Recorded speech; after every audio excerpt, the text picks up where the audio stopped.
Clint Eastwood's films weave stories where every detail, from a piercing stare to an engine's roar, resonates deeply. His vehicles weren't just props. They were icons embodying his character's rugged independence and raw emotion. From dusty western trails to San Francisco's gritty streets, these machines were silent co-stars, pulsing with history and heart. This 14,000-word journey counts down 15 legendary vehicles, exploring their technical brilliance, cultural impact, emotional depth, and behind-the-scenes magic. Buckle up for a tribute to the cars that roared alongside a cinematic legend. Sears, Coogan's Bluff, 1968. Jeep, CJ5. His vehicle, a 1968 Jeep CJ5, is a rugged emblem of his frontier roots, a machine built for the wild, not the urban jungle. Produced by Kaiser Jeep from 1954 to 1983, the CJ5 was a civilian evolution of the wartime Willys Jeep, designed for ranchers, farmers, and adventurers. Its compact 81-inch wheelbase, 8.2-inch ground clearance, and part-time four-wheel drive made it a master of unforgiving terrain. The CJ5 in the film likely featured the dauntless 225 cubic inch V6 engine, introduced in 1965, delivering 155 horsepower and 235 lb-ft of torque, paired with a 3-speed manual transmission and a Dana 20 transfer case. It offered a top speed of about 70 mph and a 0 to 60 time of 15 seconds. Modest, but reliable for off-road challenges. The Jeep's open-top design, with its fold-down windshield and minimalist interior, reflected Coogan's no-frills ethos. Picture him gripping the steering wheel, dust on his Stetson. The V6's hum a defiant reminder of his desert home as he faces New York's concrete maze. Behind the scenes, the CJ5 was chosen for its authenticity. Director Don Siegel wanted a vehicle that screamed outsider to mirror Coogan's alienation. The Jeep's raw functionality, lacking power steering or air conditioning, paralleled Eastwood's portrayal of a man who relied on grit over glamour. Dirty Harry, 1971 Ford Galaxy 500, part of Ford's 7th-generation Galaxy lineup. 1974. This beast was a law enforcement favorite for its durability and power. Measuring 213 inches long with a 121-inch wheelbase, it weighed nearly 4,000 pounds, its squared-off grille and chrome trim exuding authority. The film's Galaxy, a 4-door sedan with the Police Interceptor package, likely housed a 429 cubic inch V8 pumping out up to 360 horsepower and 480 lb-ft of torque. Paired with a heavy-duty C6 3-speed automatic transmission, reinforced suspension, and upgraded disc brakes, it was built for high-speed pursuits, capable of hitting 120 km/h and accelerating from 0 to 60 in under 8 seconds. The car's design, with its wide stance and imposing presence, mirrored Callahan's unyielding persona, a cop who carried the city's burdens on his shoulders. Imagine him weaving through traffic, the V8's roar echoing his resolve, his .44 Magnum at his side. Director Don Siegel selected the Galaxy for its realism. It was a car real San Francisco PD officers drove, grounding the film in authenticity. The vehicle's understated chrome and vinyl interior contrasted with the chaos of Callahan's world, a quiet partner in his relentless fight. Magnum Force, 1973-1971. Plymouth Satellite, built on Chrysler's B-body platform shared with the Dodge Coronet, the Satellite's fuselage styling featured a wide grille, sculpted fenders, and a low-slung profile. Measuring 203 inches long with a 117-inch wheelbase, it weighed around 3,600 pounds. Police versions often carried the 440 Super Commando V8, delivering up to 355 horsepower and 480 lb-ft of torque, paired with a torque flight, 3-speed automatic and heavy-duty suspension for a top speed of 125 mph. Its cooling system and reinforced brakes handled the heat of San Francisco's chases. The satellite's throaty exhaust and muscular stance matched Callahan's intensity, a cop wrestling with the moral grayness of vigilante justice. Picture him flooring the pedal, tires screeching through hills, the car's power a reflection of his unyielding drive. Director Ted Post chose the satellite for its aggressive look, a departure from the Galaxy to signal a new chapter in Callahan's saga. The car's production involved custom modifications, including police lights and reinforced frames, to withstand the film's high-octane stunts. 12. Every Which Way But Loose, 1978, 1955, Chevrolet Apache, part of Chevy's Task Force series, 1955-1959, this truck marked a leap forward with its wraparound windshield, integrated headlights, and sleeker lines. Measuring 185 inches long with a 114-inch wheelbase, it weighed about 3,200 pounds. The Apache likely featured a 265 cubic inch small block V8, Chevy's first V8, paired with a 3-speed manual transmission. Its short wheelbase and leaf spring suspension were built for durability, not speed, with a top speed of 80 mph. The truck's weathered paint and Spartan interior reflected Philo's blue-collar soul, a man who found freedom in the open road. Picture him driving through dusty highways, Clyde munching snacks, the Apaches hum a soundtrack to their bond. Director James Fargo chose the truck for its nostalgic charm, sourcing a restored model to evoke 1950s Americana. The vehicle's simplicity, lacking power steering or modern comforts, mirrored Philo's unpretentious life, while its reliability carried the emotional weight of loyalty and friendship. The Apache's cult status owes much to its role as Philo's trusty companion, evoking warmth and the bittersweet ache of a wanderer's life. The Deadpool 1988, 1983 Oldsmobile Delta 88 Royale Brougham. Built on GM's B-body platform, shared with the Chevrolet Caprice, this 197-inch-long sedan weighed 3,800 pounds. Its police package likely included a 350 cubic inch V8 and a turbo-hydromatic 350 transmission with a top speed of 110 mph. The Delta 88's boxy design, with minimal chrome and a vinyl interior, was stripped for duty, reflecting Callahan's no-nonsense ethos. Picture him navigating San Francisco's chaos, the car's understated growl a companion to his weary resolve. Director Buddy Van Horn chose the Delta 88 for its authenticity, as it was a common patrol car, grounding the film's gritty realism. The vehicle's production involved adding police decals and lights, with stunt drivers praising its durability during chase scenes. Emotionally, the Delta 88 carries the weight of Callahan's final stand, a symbol of a warrior's quiet dignity. It evokes a bittersweet farewell to Eastwood's iconic cop, a car that fought as hard as he did. Gran Torino, 2008, 1972. Ford Gran Torino Sport, part of Ford's second-generation Torino lineup, 1972-1976. This 204-inch-long fastback weighed 3,900 pounds. Its dark green metallic finish, laser stripe graphics, and long hood screamed American muscle. Powered by a 429 Cobra Jet V8 and a C6 3-speed automatic, it hit 130 mph and 0-60 in 6.8 seconds. The Torino's handling package, with heavy-duty shocks and disc brakes, made it a street king. Kowalski, a Korean War vet, polishes this car with reverence, a link to a past he can't escape. It becomes a bridge to his Hmong neighbors, a symbol of sacrifice and hope.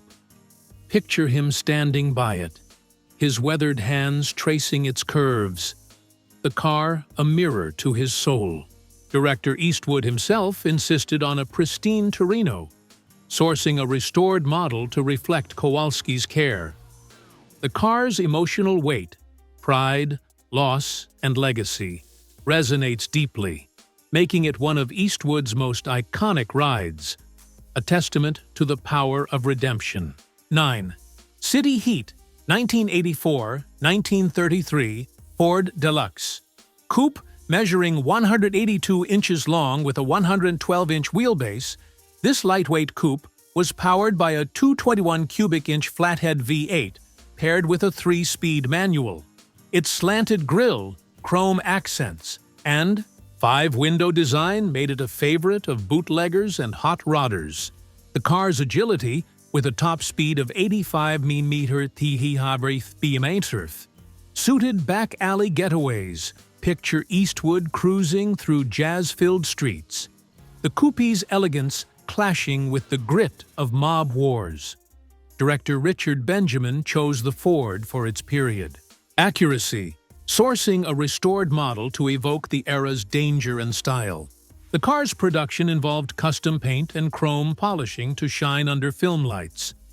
Emotionally, it evokes the thrill of a bygone age, where risk and romance rode together, cementing its place as a cinematic gem. The Bridges of Madison. County, 1995-1963, GMC 1500 pickup, part of GMC's CK series, 1960-1966. This 191-inch-long truck weighed 3,500 pounds. Its 305 cubic inch V6 and 4-speed manual transmission were built for farm work, with coil spring suspension for a smoother ride. The truck's weathered patina and Spartan interior mirrored Kincaid's authenticity. Picture him driving Iowa's backroads, the GMC's rumble a steady heartbeat against the ache of fleeting love. Director Eastwood chose the truck for its simplicity, sourcing a local Iowa model to ground the film in rural realism. The vehicle's production involved aging its paint to reflect Kincaid's nomadic life. Emotionally, it stirs a longing for connection, a quiet reminder of life's missed chances, making it one of Eastwood's most poignant rides. 7. Pink Cadillac, 1989-1959 Cadillac Coupe de Ville, measuring 221 inches long and weighing 4,900 pounds. This 6th-generation Cadillac was powered by a 390 cubic inch V8 and a Hydromatic automatic, hitting 115 mph. Tatanenov. Its chrome-laden fascia, wrap-around windshield, and plush interior screamed 1950s excess.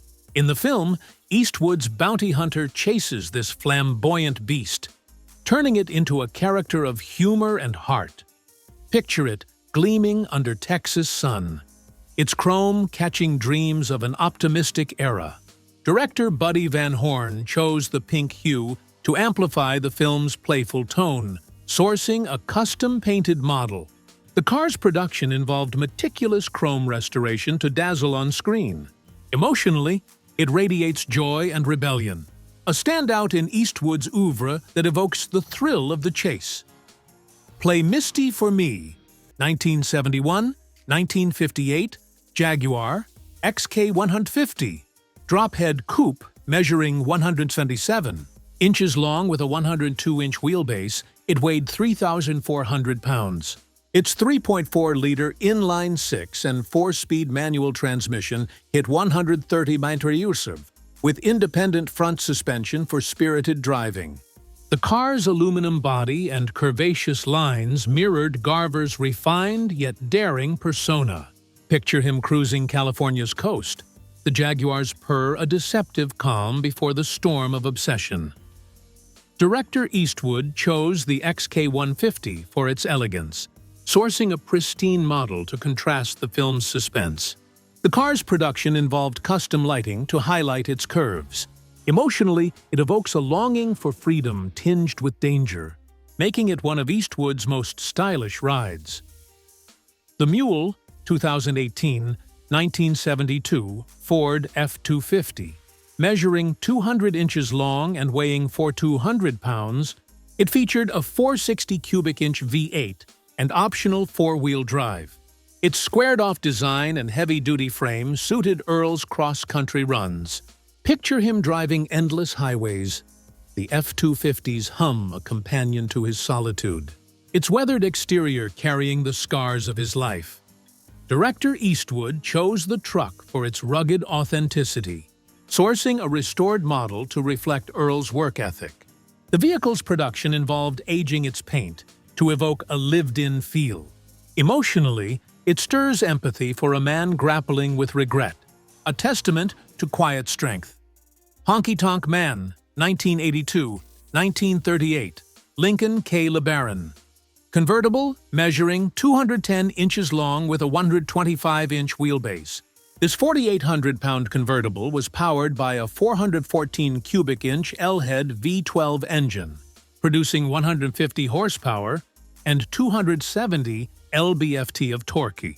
Capable of a top speed of 90 mph and a 0-60 time of 18 seconds, its 3-speed manual transmission and hydraulic brakes offered refined handling for its time.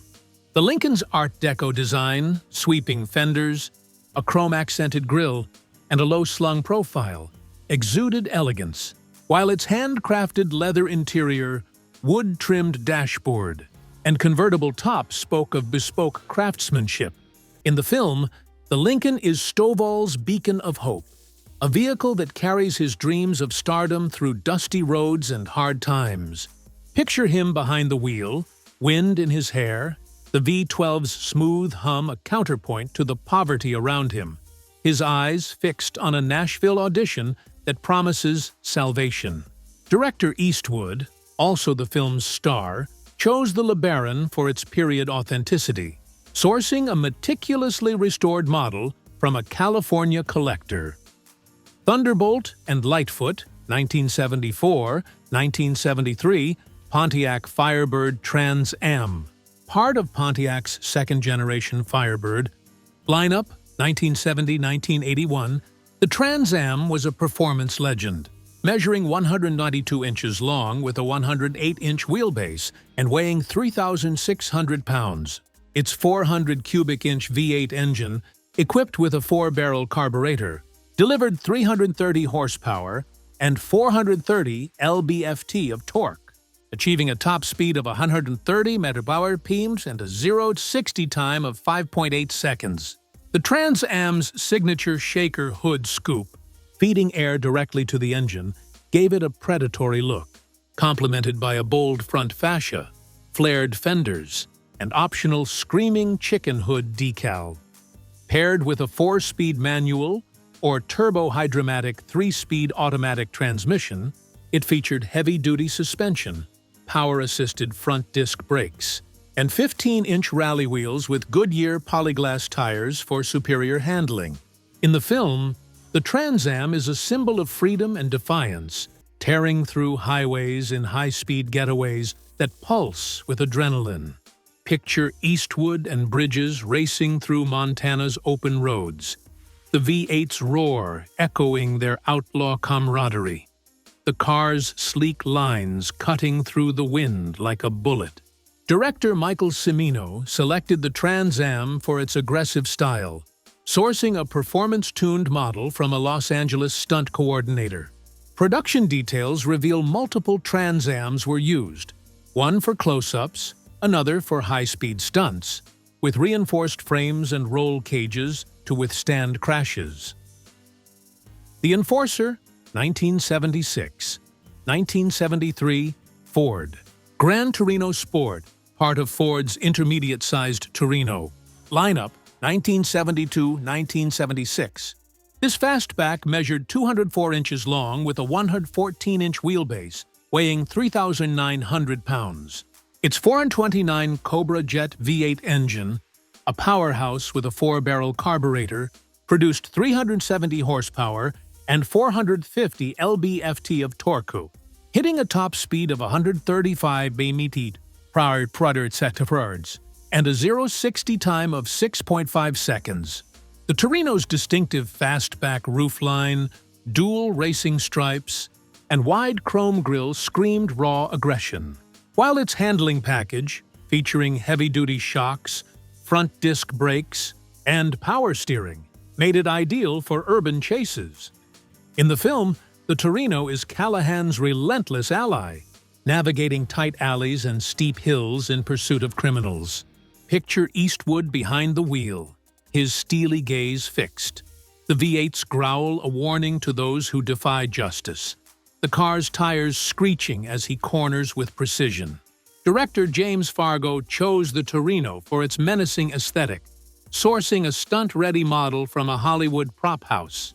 Production records show the car was modified with a reinforced chassis and upgraded brakes to endure high-speed sequences, with multiple units used to capture crashes and jumps. The Iger-sanctioned 1975 Strop Baja Ford Bronco. In the film, Eastwood plays Dr. Jonathan Hemlock, an art professor and assassin navigating treacherous mountain landscapes. The Bronco, modified by off-road legend Bill Strop, is a 169-inch-long SUV weighing 3,800 pounds with a 92-inch wheelbase. Its 302 cubic-inch V8 engine, tuned for performance, delivered 300 horsepower and 400 lb-ft of torque, achieving a top speed of 110 km/h and a 0-60 time of 8 seconds. Strop's modifications included long travel shocks, heavy-duty Dana axles, a roll cage, skid plates, and 33-inch BF Goodrich rally tires, transforming it into a desert racing beast.